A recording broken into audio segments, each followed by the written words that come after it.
Yes, ya mjambo tena kwenu nyote wandugu wapendwa, watazamaji na wasikilizaji wa Kwetu TV.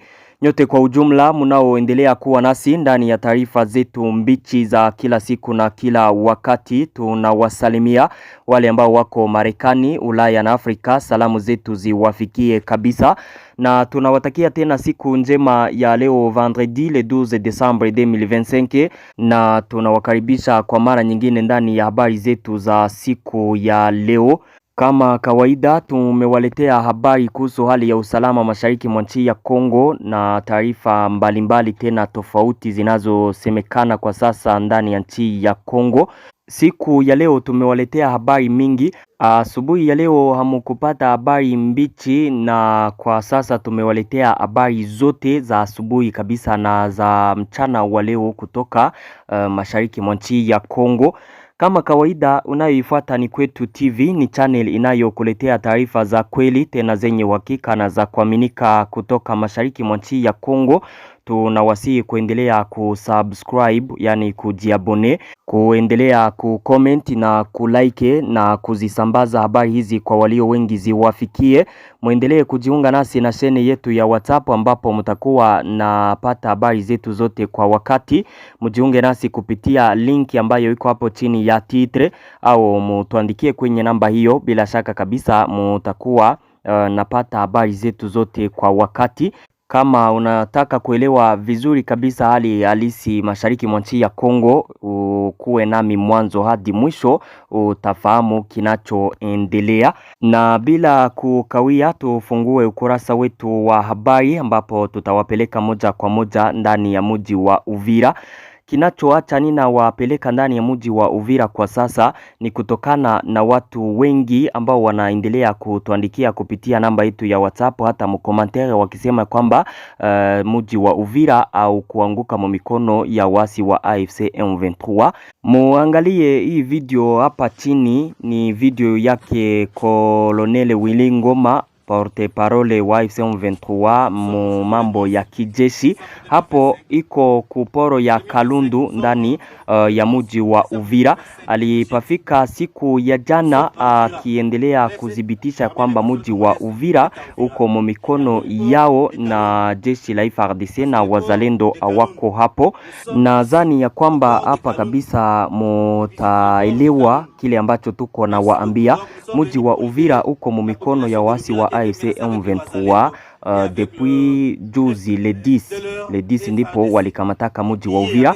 Zingine habari zote ambazo mko napata tofauti na hizo ni habari za uongo.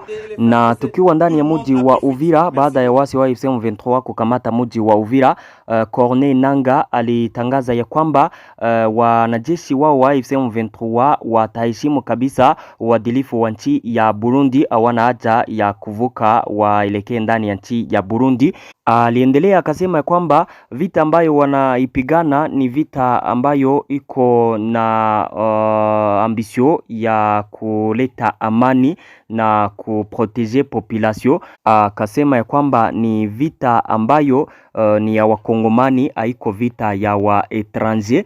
Akaendelea kusema ya kwamba wao wanachokitaka ni maongezi ili kumaliza vita vinavyoendelea na kupata solution ya krize ambayo nchi ya Kongo inaipitia kwa muda kama na huu. Alitangaza hayo Corneille Nangaa kionyesha ya kwamba wanachokitaka ni kufanya mazungumzo na gouvernement ya Kinshasa, epui gouvernement ya Kinshasa itike yale ambayo wanayaomba na kila kitu kiende sawa.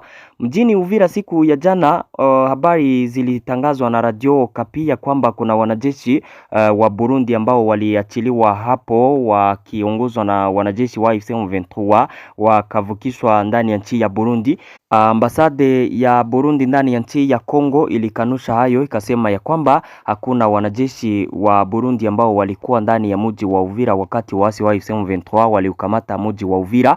Habari hizo za kusema ya kwamba waliwaachilia wanajeshi wa Burundi kuelekea ndani ya nchi yao ni habari za uongo. Wakasema ya kwamba hakuna hata wanajeshi wa Burundi ambao wanakaa maeneo yanayokaliwa na waasi wa AFC M23. Na ndani ya tangazo hiyo hiyo akasema ya kwamba jeshi la Burundi linaendelea kuungana na nchi ya Kongo kwa ajili ya kuleta amani mashariki mwa nchi ya Kongo, na ni kusema ya kwamba habari hizo ambazo zilitangazwa hata na Radio Kapini za ongo za kusema ya kwamba wanajeshi wa Burundi kutoka hapo Uvira waliachiliwa na AFC M23 wakarejea ndani ya nchi yao ya Burundi. Na baada ya kuanguka kwa mji wa Uvira, President Felix Tshisekedi alitoa wito wa uwajibikaji na uangalifu kutoka kwa taasisi zote. Akiwa anakabiliwa na uchochezi huu mpya, rais wa jamhuri alitaka uwajibikaji na uangalifu kutoka kwa taasisi zote za jamhuri. Aliagiza serikali chini ya uratibu wa waziri mkuu kupitia naibu waziri mkuu, waziri wa mambo ya ndani, usalama na ugatuzi, na naibu waziri mkuu, waziri wa ulinzi wa kitaifa na maveterani kuendelea kuhamasishwa kikamilifu. Pia alitoa wito kwa vikosi vyetu vyote vya ulinzi na usalama kudumisha kiwango kinachohitajika cha tahadhari ili kukabiliana na uchokozi huu wa hivi karibuni na kulinda uadilifu wa eneo la nchi yetu. Alitangaza hayo Felix Tshisekedi katika muhtasari wa mkutano uliosomwa na msemaji wa serikali.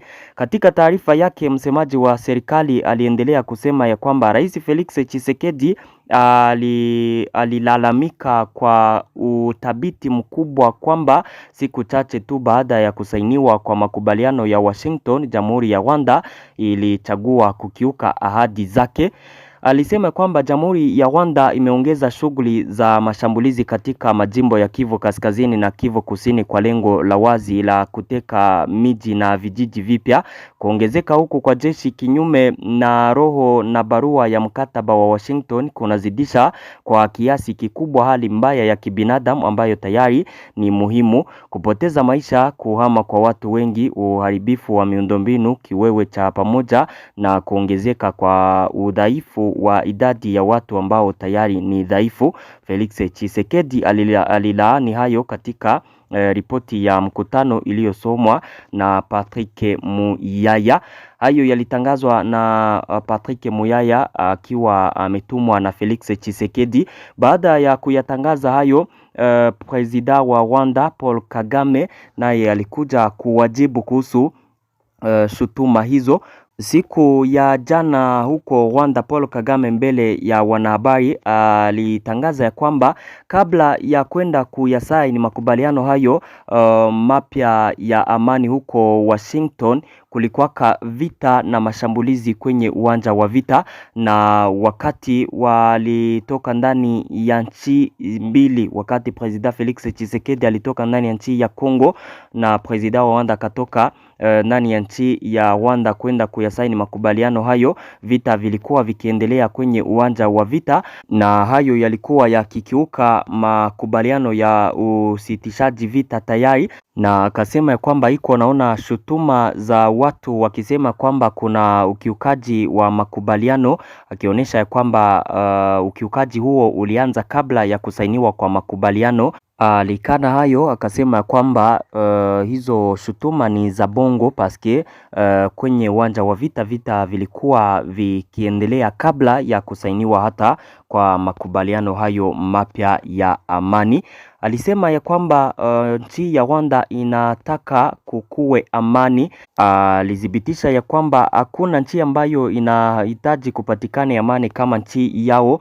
Alisema hayo akikumbusha watu ya kwamba Rwanda ni nchi ambayo ilipitaka mu maisha mabaya tena magumu ya usalama kidogo. Wanajua ni vipi wakati hakuna usalama maisha ya wakaaji na nchi yote kwa ujumla inakuwaka. Ndio maana wao wanahitaji vita kuliko nchi zozote zile. Alitangaza hayo President wa Rwanda Paul Kagame siku ya jana huko Kigali. Tukiendelea na habari kuhusu mgogoro kati ya nchi ya Kongo na Rwanda, yule Olivier Nduhungirehe, ministre des Affaires étrangères wa Rwanda, alikumbusha Kongo ya kwamba kabla ya kuondolewa kwa vizuizi vya Rwanda kwenye mpaka yake na Kongo, Kongo inapaswa kufanya operasyon za kuneutralize FDLR. Olivier Nduhungirehe alitangaza hayo siku ya jana, kaonesha ya kwamba wakati wowote arme ya Kongo haijafanya operasyon kabisa ya kuneutralize FDLR, Rwanda haita ondoa systeme de defense kwenye mpaka yake na Kongo. Ni wakati Kinshasa ilikuwa imeanzisha kampanye ya kuneutralize wa FDLR kuanzia Walikale, ambapo alikuwa ikitoa wito kwa wanajeshi wote wa FDLR kujiripoti kwenye vituo vya MONUSCO kwenye mabazi militaire ya FARDC ili kurejeshwa kwao Rwanda. Na Rwanda inaendelea kungojea kwanza hizo operation za FARDC ziishe, FDLR FARDC neutralize na njo iondoe systeme de defense kwenye mpaka yake na Rwanda. Alitangaza hayo Olivier Nduhungirehe, ministre des affaires étrangères wa Rwanda, wakati muji wa Uvira ulianguka mumikono ya wasi wa M23. Union Africaine ililaani jaribio lolote la kuanzisha utawala sambamba mashariki mwa Kongo. Mwenyekiti wa tume ya Umoja wa Afrika Mohamed Ali Yusuf ametoa wito Alhamisi wa kujizuia kutokana na mvutano unaoongezeka katika eneo la maziwa makuu, akisema ana wasiwasi mkubwa kuhusu hali inayoendelea hasa katika Kivu Kusini nchini Kongo na katika jimbo la Cibitoke nchini Burundi. Katika taarifa yake, anajutia sana mapigano na vurugu zinazofanywa dhidi ya raia ambazo anaziona kuwa kinyume na kasi iliyoanzishwa na mkataba wa mfumo wa Doha kati ya Kongo na AFC M23 pamoja na mkataba wa Washington kati ya Kinshasa na Kigali. Anazitaka pande zote kuweka kipaumbele suluhisho la kisiasa. Mwenyekiti wa tume alielezea mshikamano wake na ule wa Union Africaine na watu walioathiriwa nchini Kongo na Burundi. Alithibitisha msimamo wa shirika hilo kwamba amani ya kudumu katika eneo hilo inategemea heshima ya uhuru na uadilifu wa eneo la majimbo, akilaani jaribio lolote la kuanzisha utawala sambamba mashariki mwa nchi ya Kongo. Umoja wa Afrika pia unatoa wito kwa mataifa ya eneo hilo kuheshimu ahadi zao chini ya mkataba wa Addis Ababa na mkataba wa kutotumia uchokozi na ulinzi wa pamoja wa mkutano wa kimataifa kuhusu eneo la maziwa makuu.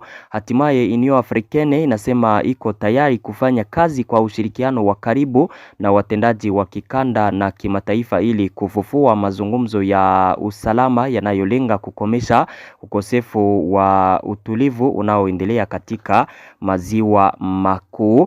Hayo yalitangazwa na yule Mohamed Ali Yusufu, mwenyekiti tume ya Umoja wa Afrika. Habari zetu zinaendelea, nimewaletea taarifa mbiche kabisa kuhusu akoro ya Rwanda na Kongo. Siku ya jana Presida Donald Trump alitangaza maneno ambayo mnapaswa kuyafahamu. Donald Trump alitangaza ya kwamba vita ya Kongo na Rwanda aisha imaliza. Kupitia maneno yake alisema ya kwamba nilishamaliza vita kati ya nchi ya Kongo na Rwanda, na wakati nilimaliza waliniita wakiniambia ya kwamba wananisihi nije nikamate minere zao, na hicho ndo kitu ambacho nitakwenda kukifanya. Donald Trump alitangaza hayo, nikiwakumbusha ya kwamba kuna accord de minere kati ya nchi ya Kongo na Rwanda ambayo Etats-Unis d'Amerique itaisaini na gouvernement ya Kongo, na hapo nadhani ya kwamba mnasikia na mnaelewa alichokitangaza Presida wa Marekani Donald Trump. Kwa machache ni kufahamu ya kwamba Donald Trump alishaitika ile akoro ya minere ambayo Kongo ilikuwa akiitaka kuisaini na Etats-Unis d'Amerique, na baada ya hapo watakuja kubeba minere zile ambazo watakuwa wamekubaliana. Aliyatangaza Donald Trump kabisa siku ya jana. Tuendelee na taarifa zetu, nimewaletea habari mbichi kabisa. Depute wa zamani ambaye anaitwa Daniel Safu alikuja kujiunga na AFC M23. Habari ambazo zinatufikia kwa sasa ya kwamba huyu depute naye alikuja kujiunga na AFC M23. Ni baada ya AFC M23 kusonga mbele na kukamata mji wa Uvira. Habari za depute huyu siku ya jana ndipo tulizipokea kwamba huyu depute naye ameamua kujiunga na AFC M23. Upande mwingine, ndani ya territoire ya Fizi mjini Baraka, presida wa societe civile wa vile ya Baraka anaitwa Albert Etunda Maisha pamoja na wengine wa mambre wawili wa FS Ali pamoja na Songa walikuwa arete na wazalendo. Wazalendo hao waliwakamata na kuwafunga ndani ya kasho yao ambayo inajulikana kwa jina la Yepe. Hao wazalendo waliowafunga wasema kwamba ni wazalendo wa Yakutumba ambao walipewa ordre na generale Yakutumba. Hawa viongozi huyo presida wa societe civile ya mji wa Baraka na hawa watu wawili ambao walikamatwa wanashutumiwa kuwa walikuwa en communication na waasi wa AFC M23, na wengi wanasema kwamba hizo shutuma ni za bongo kutokana na kazi ambayo hawa watu walikuwa wakifanya tangu zamani hapo mjini Baraka. Mashirika ya kiraia hapo mjini Baraka yanatoa wito kwa kuachiliwa kwa hawa watu watatu ambao walikamatwa kiholela na generale Yakutumba akawafunga. Ni wakati huko mjini Baraka siku ya jana kuliwasili wanajeshi wa FARDC ambao walikuwa wameondoka kufrondani ya maeneo ya Uvira. Vikosi vya jeshi la Kongo FARDC ambao walikuwa wakiondoka ndani ya territoire ya Uvira wakati Uvira ilikuwa imekamatwa. Mnajua wanajeshi wengi wa FARDC walikuwa mu repli strategique waliopitia njia ya maji vers Kalemi, elekea Burundi, waliopanda mo plateau d'Uvira mu maeneo ya Uvira. Waliendelea kurudia nyuma mpaka ambapo walifika ndani ya mji wa Baraka siku ya jana. Hapo ni ndani ya Fizi, mji wa Baraka, na wakumbusha kwamba ndio mji ambao kwa sasa gouvernement provinciale ya Sud Kivu inakaa baada ya kuondoka mjini Uvira. Na mpaka kwa sasa vikosi vya wazalendo kutoka ndani ya Sud Kivu vinaendelea kulaani vikali hayo maamuzi ya FARDC ya kuendelea kurudia nyuma wakati AFC M23 haiko na wapiganisha. Wanaendelea kuishutumu FARDC kwa kuwa nyuma ya kukamatwa kwa mji wa Uvira na maeneo mengine tofauti kama Sange, Luberizi, maeneo ya Kiliba yaliyokamatwa na wasi wa AFC M23 bila kupigana. Wazalendo wanalaani ile repli strategique ya FARDC wakitoa wito kwa gouvernement ya Kongo kuwafunga wale viongozi ambao wako na pana ordre pale kufro ya repli strategique kwa vikosi vya jeshi la Kongo, wale wanajeshi wa FARDC. Ni wakati vikosi vya wazalendo kutoka ndani ya Sud Kivu vinasema kwamba viwezi vikakata tamaa kabisa kwa hayo ambayo yalitendeka mjini Uvira. Wataendelea kujiandaa kwa kupigana na wasi wa AFC M23 na wana matumaini ya kwamba mji wa Uvira wataurekipere na watarekipere mji wa Bukavu na maeneo yote, na AFC M23 wataifukuza kabisa ndani ya nchi ya Kongo. Wanatoa wito kwa wakongomani kuendelea kuwaunga mkono pale ambapo wako wote, kujua ya kwamba wazalendo wanapenda wapiganie nchi, wanapenda waiokoe nchi ya Kongo kuitosha mikono ya wasi wa AFC M23. Wakati arme ya Kongo iko distrait, wanapenda wale wa patriote kabisa wa kweli wasaidie mvita hii ambayo wako naiendesha wakipigana na waasi wa AFC M23. Asante ndugu zangu, hizo ndizo habari ambazo nilikuwa nimewaletea siku ya leo. Nadhani ya kwamba kwa sasa mumeelewa kinachoendelea mashariki mwa nchi ya Kongo, na wasi kusubscribe, muendelee kujiabone ili kukuwa napata habari zetu zote kwa wakati. Muendelee kucomment na kulike na kuzisambaza habari hizi kwa walio wengi ziwafikie. Asante sana.